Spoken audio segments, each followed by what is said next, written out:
আমাকে এমনভাবে এভাবে মাথা নিচে করে ওরা পেটে, আমার পেটে একটা লাথি মারছে ওরা, বুঝছেন, আমার পেটে লাথি মারছে, আমি প্রেগনেন্ট। সিসিটিভি ফুটেজে যাকে দেখা যাচ্ছে তিনি নিসা মেকওভারের স্বত্বাধিকারী সাজরিনা নিসা। মঙ্গলবার বিকেলে এক অন্তঃসত্ত্বা নারীকে মারধরের অভিযোগ উঠেছে তার বিরুদ্ধে। ভুক্তভোগীর অভিযোগ, নিসা নামের এই নারী তার স্বামীর সাথে গোপনে প্রেমের সম্পর্ক গড়ে তোলেন।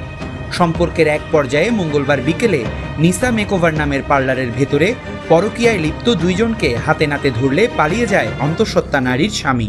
এ সময় এই অন্তঃসত্ত্বা নারীকে আটকে রেখে মারধর করেন নিসা ও তার সহযোগীরা। পরে জাতীয় জরুরি সেবা 999-এ ফোন করে অন্তঃসত্ত্বা নারীকে উদ্ধার করে পুলিশ। আমি কিছু সুপার শপে যাচ্ছিলাম আমার কিছু পার্সোনাল জিনিস কেনার জন্য, তখন রিক্সায় বসে তখন আমার কাছে একটা কল আসছে, আপনার হাজব্যান্ড নিসার পার্লারে গেছে, 5 মিনিটের মধ্যে যান, ওকে পাবেন। এরকম আমি তো আমার আত্মীয় মানে বাসার লোকজনকে কল দিয়েছি, ওরা আস্তে আস্তে ধরেন 1-1.5 ঘন্টা হয়ে গেছে। আমার নানি আসছে, আমার মামি আসছে, মামি নিচে নামছে, তখন ওই সুযোগে মানে আমি 999 আমি কল দিয়েছি, কথা বলতেছিলাম।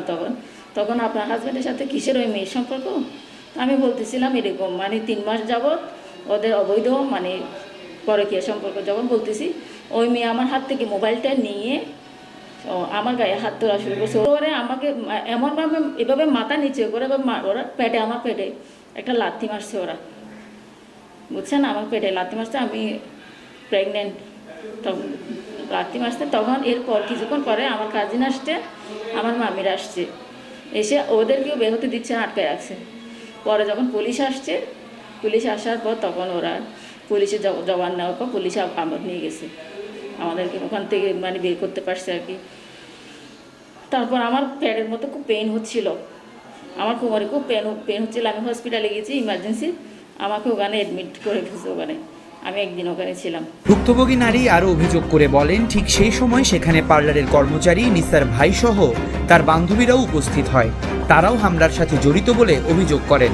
2 ভাই ছিল, আরেকটার নাম কি নামটা আমি ভুলে গেছি, ওর 2 ভাই ছিল, ওর বোন আসছে আর 2টা ছেলে নিয়ে আসছিল, ওর পার্লারের অ্যাসিস্ট্যান্ট মেয়েরা ছিল। ওদের একটা গ্যাং আছে বান্ধবীদের, ওদের এরকম বিভিন্ন ছেলেবেলে বড় লোকের ছেলেদেরকে ধরে ওদের সংসার ভাঙি, টাকা খাই, এগুলি হচ্ছে ওদের বিজনেস। এরকম অনেক সংসারের মধ্যে আগুন ধরাইছে, নিসা বলেন, ওর বান্ধবীরা বলেন। এদিকে এই বিষয়ে জানতে চাইলে নিসা মেকওভারের স্বত্বাধিকারী নিসা তার বিরুদ্ধে আনা এসব অভিযোগ অস্বীকার করেন। একটু সামনাসামনি এসে কথা বলি। এই ঘটনায় নিসাকে প্রধান আসামি করে 5 জনের নাম উল্লেখ করে 3-4 জনকে অজ্ঞাত রেখে কক্সবাজার সদর মডেল থানায় এজাহার দায়ের করেছে ভুক্তভোগী। মামলার তদন্ত কর্মকর্তা মোহাম্মদ হাসান জানান, এই ঘটনায় একটি অভিযোগ দিয়েছেন এক নারী, বিষয়টি তদন্তপূর্বক ব্যবস্থা নেওয়ার কথাও তিনি জানান।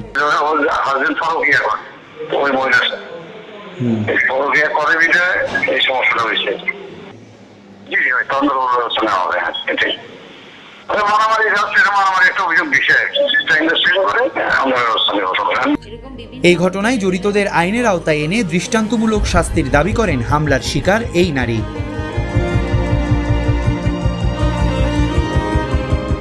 News desk, TTN।